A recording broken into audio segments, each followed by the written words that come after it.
Good morning. Welcome into Unpaid Interns. I'm Griffin Epstein, as you're watching here on our IU Sports Media YouTube and Twitter pages. And we have a very special guest today to talk about a very special topic, a little bit of we're taking a little bit of a change, looking away from sports, because sometimes things are bigger than sports. And I think this week it is definitely a fact.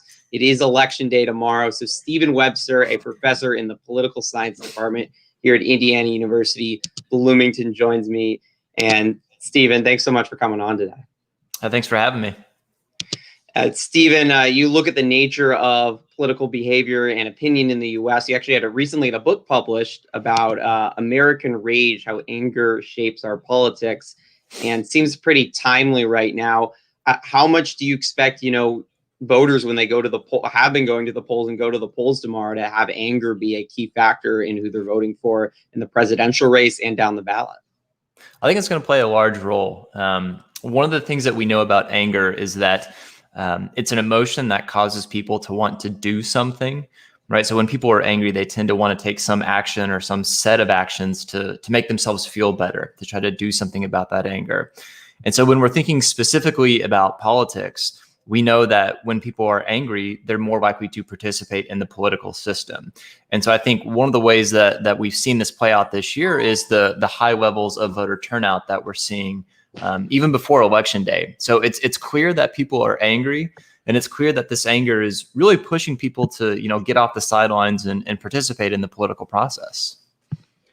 Many are saying that this is the most consequential election of our lifetime, but I always feel in the limited amount of elections I've been around that people say that about every election. It does feel like, amongst the pandemic and a lot that's gone on this year, maybe that's different. I mean, do you really believe this could be the most consequential election that we've seen in the last 50 to 100 years for shaping this country's future?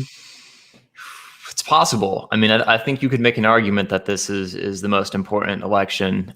You're certainly right that politicians always try to say, this election is the most important of our lifetimes. And of course, they do this because if you truly believe that an election is the most important thing, facing the country in your lifetime, then you're more likely to go out and vote. And that's what politicians are most concerned with, which is, getting your vote. That being said, I do think there are some things about this election that make it distinct from previous elections. There's obviously the coronavirus pandemic, and people are angry about this. This is had some sort of negative externalities, some consequences of this pandemic, one of which being the sort of downturn in the economy. We also have the sort of racial tensions throughout the country that, were sort of sparked by the murder of George Floyd in Minneapolis. And so I think there's a lot of sort of hot button issues that have kind of sort of come to the fore all at once that have made this election important. I think one other thing on top of this is that we've seen the sitting president, Donald Trump, not commit to leaving office if he loses. And that's unprecedented. There's lots of things that kind of people point to about America being sort of unique in various respects. But one thing that America is noteworthy for is this longstanding tradition of having a peaceful transition of power. And so this is, I think, the thing that has a lot of people worried is what the president will do in the wake of the election tomorrow. And part of that concern potentially about the president not accepting the elections is the threat of violence. And we've heard media reports that the FBI is preparing for potential violence tomorrow and the days after the election.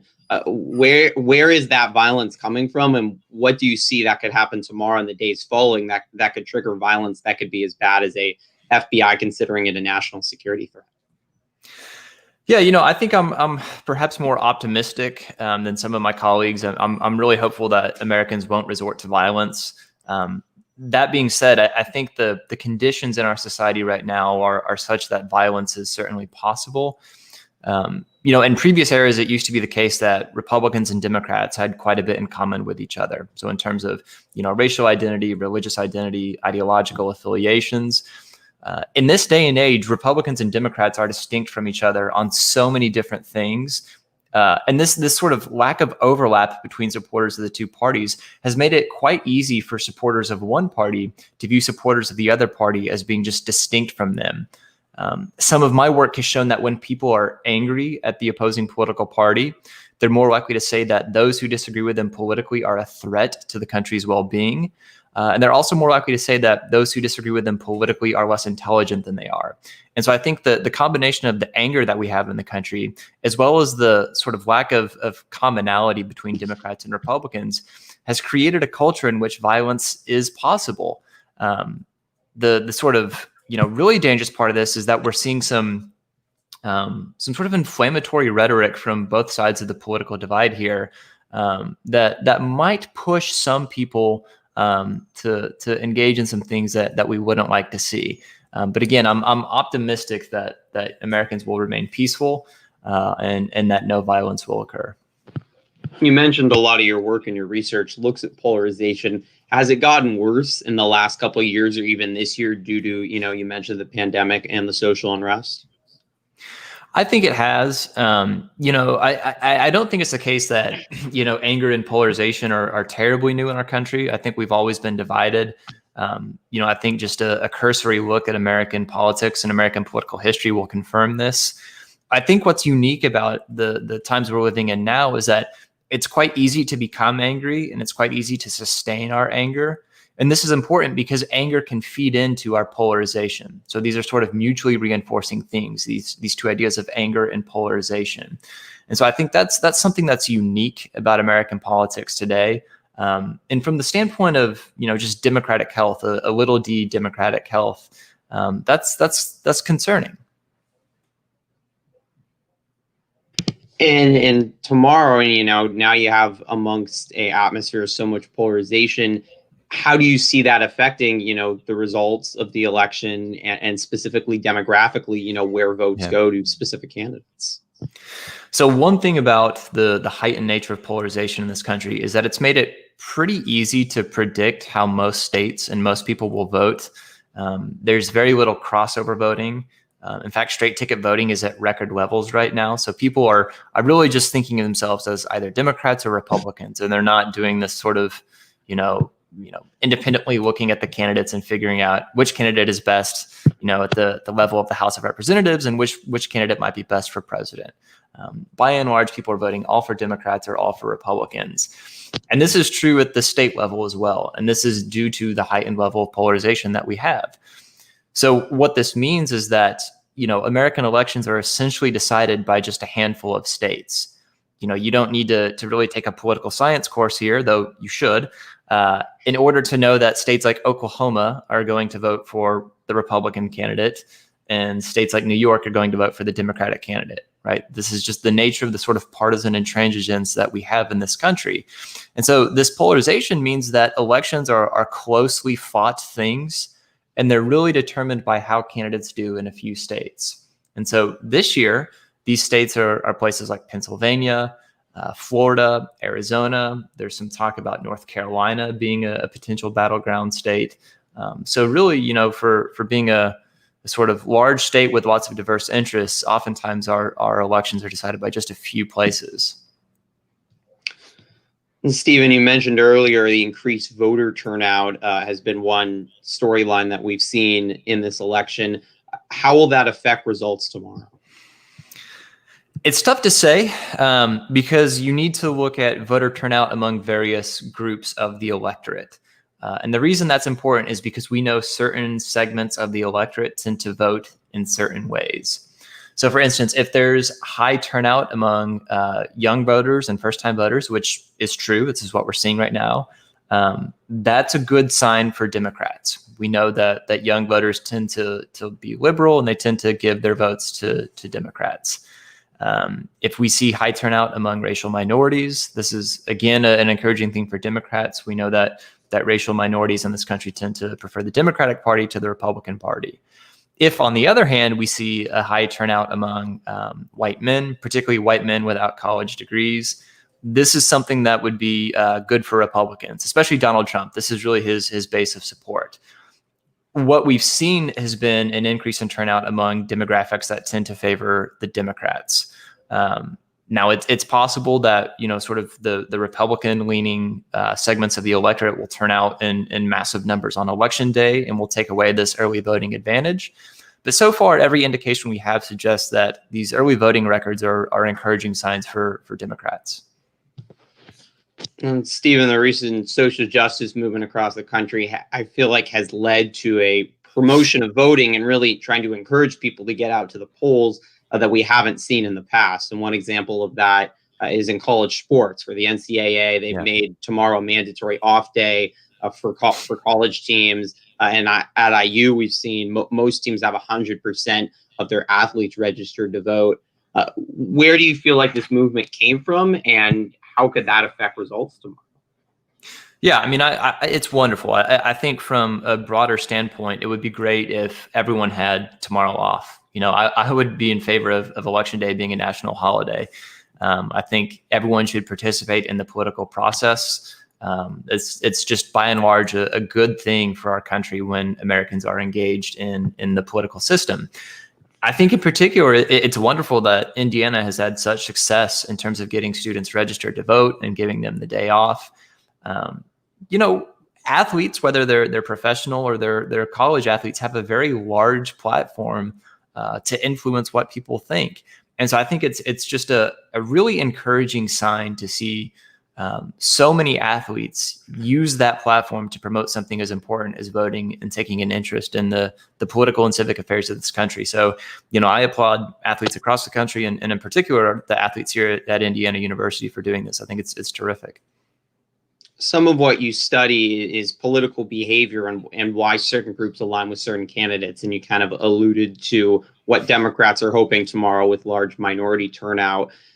President Trump really surprised pollsters in 2016, who primarily projected a Hillary Clinton victory. What are some of those demographics that you're looking at tomorrow that Trump could potentially, that again, pollsters, looking like they're going to favor Biden to win? Where, by the end of Tuesday night, could we see, these demographic numbers are showing President Trump has a chance in another 4 years? So Donald Trump's base is largely among white Americans, particularly white Americans without a college degree. Among this segment, men in particular support the president. And he's held on to this base since 2016. We haven't seen his base move away from him at all. He hasn't made a whole lot of gains elsewhere. And in fact, he's lost support, particularly among women. That being said, he has made a few inroads. He's doing a little bit better this year with Hispanics than he did in 2016. This is obviously important for a state like Florida, which is a key battleground state. So I think that's a potential source of optimism if you're a supporter of the president or you're a member of his campaign. I think you have to be pleased with that. This notion about the polls, I think is important to discuss a little bit. I think a lot of people were surprised that Donald Trump beat Hillary Clinton. That certainly wasn't what the polls were suggesting. By and large, the errors that pollsters made in 2016 have been corrected this time around, because we know that the base that Trump has is more likely to turn out to vote, and we sort of underestimated their power as a voting bloc in 2016. So I do think the polls are a little bit more trustworthy this time around than they were in 2016. That being said, I think they paint a fairly bleak picture for the president, precisely because he hasn't been able to expand his base beyond this core and admittedly very dedicated segment that he has. We've mentioned that the president has threatened to not accept the results of the election, specifically last night, saying that he would have a lawsuit in Pennsylvania by the end of election night. How could these lawsuits play out politically and civilly, in this country relating to violence, which we talked about earlier? So for me, this is the biggest concern about the election is not necessarily violence, but the sort of premature claims of victory that Trump has said he might do on Tuesday night. I think in today's world, we're all sort of wanting sort of instant gratification, and we want to know the results right away. And, I'm as guilty of this as anybody. But, this is a big country, and there's a lot of people here who want to vote, particularly this time around. And so it takes a long time to count these votes. And the key thing is getting it right, not getting it done fast. And so I think the sort of scariest scenario from the standpoint of the question you've asked is that the president would be ahead in some of these swing states on election night, and then those results might change in Joe Biden's favor as these mail-in ballots are counted. This is a sort of problematic scenario because the president has sort of doubted the reliability or the validity of these mail-in ballots. He suggested that there might be fraud with them. And so I think this sets up a scenario where the president could say that the election was stolen from him. This would, of course, lead to court challenges, as you've discussed. And, that's a potential sort of flashpoint for partisan division in this country. I think the closest thing we can have, certainly in recent history, to compare this to would be the 2000 election between George W. Bush and Al Gore, which, of course, had to be decided by the Supreme Court. I really do expect there to be court challenges to the election results. And so I don't think people should be surprised if this election takes longer to be decided than previous years. President Trump seems to, and some of his supporters seem to hope that the result of the election will be decided on election night. Obviously, there's increased mail-in balloting. I know the rules differ by states when they can start counting those. Is it reasonable to expect that we should know a result or likely have an idea where a candidate could concede or accept the results on election night, or is that a false hope? No, I don't think it's outside the realm of possibility that we would know the result by tomorrow night.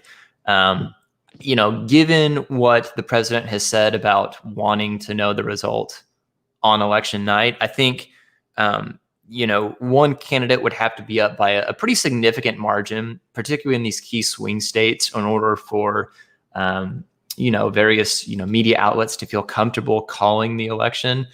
I think if any state has a very close margin, particularly these swing states, we're going to have to wait and see what these mail-in ballots hold. On the other hand, if, for instance, somebody wins, let's say Pennsylvania, by media outlets would say, these mail-in ballots are not likely to flip 8 percentage points. So I think it really depends on the margin that one candidate holds over his opponent in these key swing states. But that's possible that we could know for sure. I guess the other question is, how much could either president potentially challenge results depending on how close they are? If, President Trump wins Pennsylvania, as he said, by 5 percentage points, right, could Biden still mount a lawsuit because he sees, voter suppression or something like that? That's a concern and potentially prolong the election. Certainly. So there's a couple things here. So one thing that a campaign might do is, issue a court challenge if, as you suggested, there's some sort of appearance of impropriety, whether that's in, ballots being thrown out for some reason, or whether there's any sort of evidence of voter intimidation at the polling places. Those are legitimate reasons to challenge an election outcome in court. If the results are close, a lot of states have thresholds where they're required to do a hand recount to make sure the results are accurate. Campaigns may also challenge these election outcomes in court to force a recount. So again, anytime there's a close result in a state is where you're going to be likely to see a challenge from one of the two campaigns. And again, this was something that we saw in the 2000 election between George W. Bush and Al Gore. Interestingly, a lot of the people who were on the George W. Bush legal team in that sort of court case are now on the Supreme Court of the United States. So it's sort of a full circle here 2 decades later. Wanted to go back a little bit to, we were talking about anger and polarization. And one thing I think we've seen a lot of in 2020 is negative campaigning. And I think of specifically something like the Lincoln Project, made up of Republicans that are never Trumpers, who are basically focused on defeating Trumpism in Washington. How much has this specifically negative campaigning factored into the election and will factor into voting tomorrow? So it's certainly the case that the campaign has been negative. The Lincoln Project, I think, is an interesting example of this. I'm not sure how many Republicans they've convinced to vote for Joe Biden.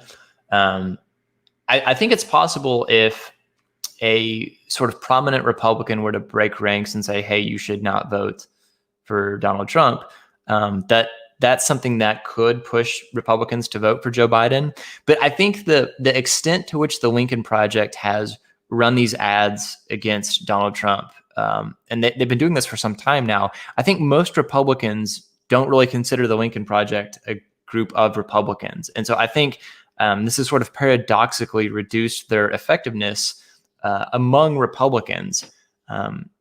It might help win over some independent voters, and that's more important, I think, than winning over Republicans.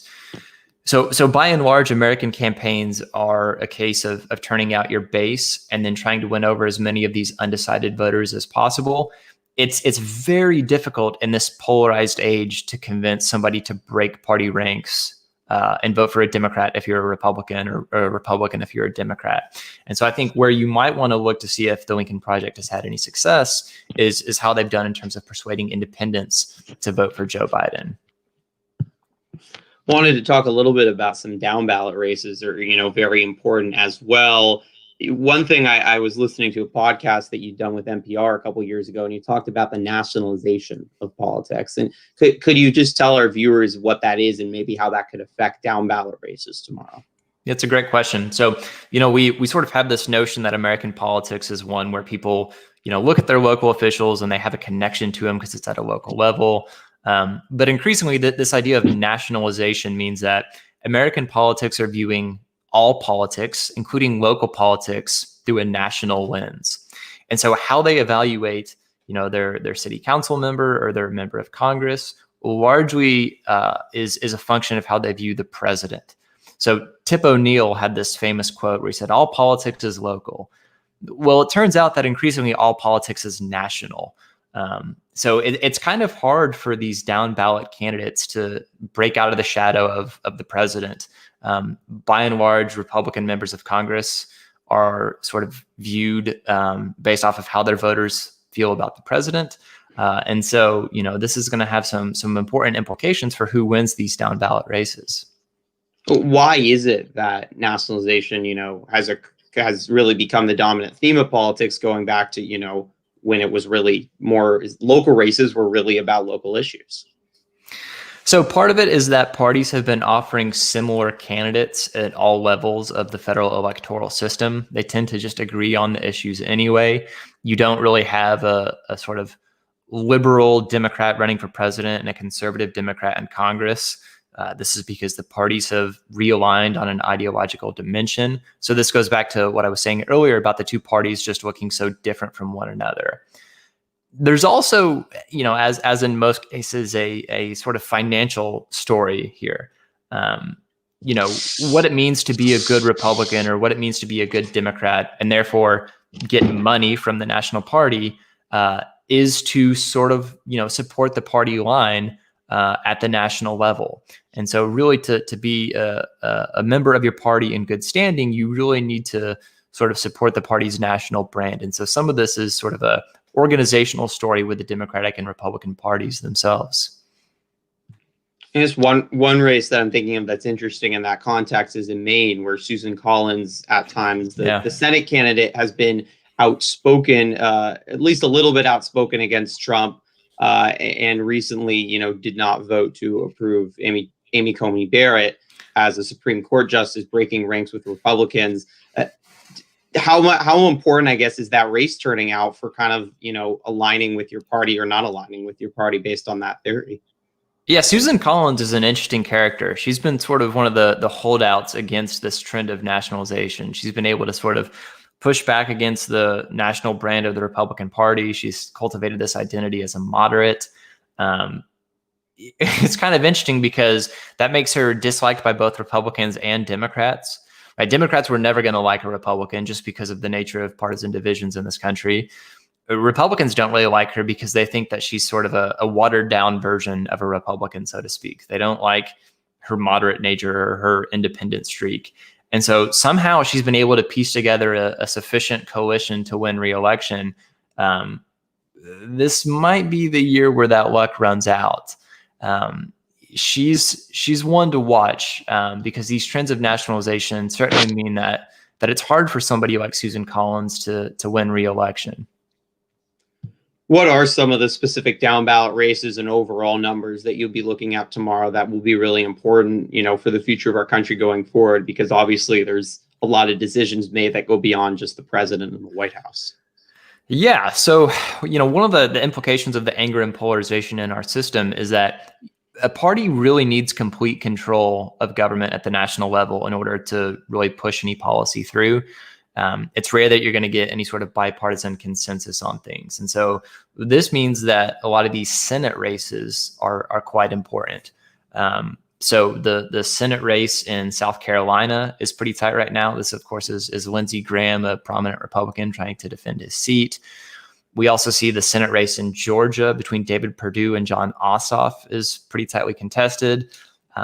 Arizona, the incumbent Republican, Martha McSally, she's polling behind Mark Kelly, astronaut Democrat, husband of Gabby Giffords, who was shot about 10 years ago at one of her town hall meetings. And so there's a lot of high profile Senate races that I think are going to be really important in terms of determining whether anything really gets done at the federal level. And that's because we don't expect the House to switch parties. And so really it's all about who wins the Senate and who wins the White House in terms of the national level. Of course, there's lots of important races at the municipal level as well. A lot of times politics affects us most at the local level. So, who, for instance, is in control of, the city of Bloomington is important, right? And so the sort of importance of politics extends just beyond the national level, and it extends actually down to the most local level possible. Couple more questions for you, Steven. We've talked a lot about, polarization and why it's a bad thing and the lack of compromise. I mean, is there a solution? Is there a way that long-term, we can fix this? I hope so. I'm a bit pessimistic about this. This anger that we have in the public really serves to reinforce the divisions that we see at the congressional level, right? So if I'm a Republican and I'm angry at the Democratic Party, then that's going to make me, say things to my Republican elected officials that sound like this. Don't work with Democrats. They're bad. They're trying to ruin the country. You've got to go it along. And if I'm a Democrat, I'm going to be saying the same things about Republicans. And so what this means is that voters' anger helps to perpetuate polarization among members of Congress. This polarization makes voters angry because nothing gets done in Congress. And so we have this sort of vicious cycle of anger and polarization. And so it's not entirely clear to me how we're able to break out of this. The last question for you, Steven. There's been a lot of tension, a lot of buildup to tomorrow's big day. What's important for people to keep in mind as they watch the results come in, as they, hope that there's not violence and just watch everything play out in this country? What should they keep in mind? Especially I think to, continue, to avoid divides within family, within friends, and within country to keep a unified and coherent country. As Abraham Lincoln once said a long time ago, a house divided cannot stand divided. Yeah. So, I think there are some things people can do to be sort of conscientious observers of these election results tomorrow. And so the first thing is, make sure you follow a wide variety of sources, right? Don't just watch MSNBC or don't just watch Fox, right? Sort of, look at what multiple channels are saying, what multiple journalists are saying. Wait for more than one place to confirm something before you believe it's true. Don't believe everything you hear. Politicians have an incentive to frame things in ways that, makes them look good. And so I think, just being very sort of conscientious and thoughtful about the things you're hearing is something that's probably going to help tomorrow. Don't be too quick to accept results that you see. Wait until they're confirmed. and know that, you know, we're going to be okay, right? Americans have fought bitterly over things for the history of our country, and we're still here. So, you know, make sure you vote, make sure you're engaged, but it's going to be all right. No, great insights, Steven. I really appreciate you coming on Election Day Eve. It's going to be an interesting next few days, but I really think you helped educate me and all our viewers today. Good. It's great to be here. Thanks for having me. All right, that does it for today's episode of Unpaid Interns. We will be off on Wednesday, taking the day off, the post-election day, but we'll be back on Friday talking some more college football as IU takes on Michigan. Big game coming up next Saturday. Until then, you can check out all of our Unpaid Interns episodes on our IU Sports Media YouTube page, and you can always check them out in audio form wherever you get your podcast. For Steven Webster, I'm Griffin Epstein. Take care, everyone.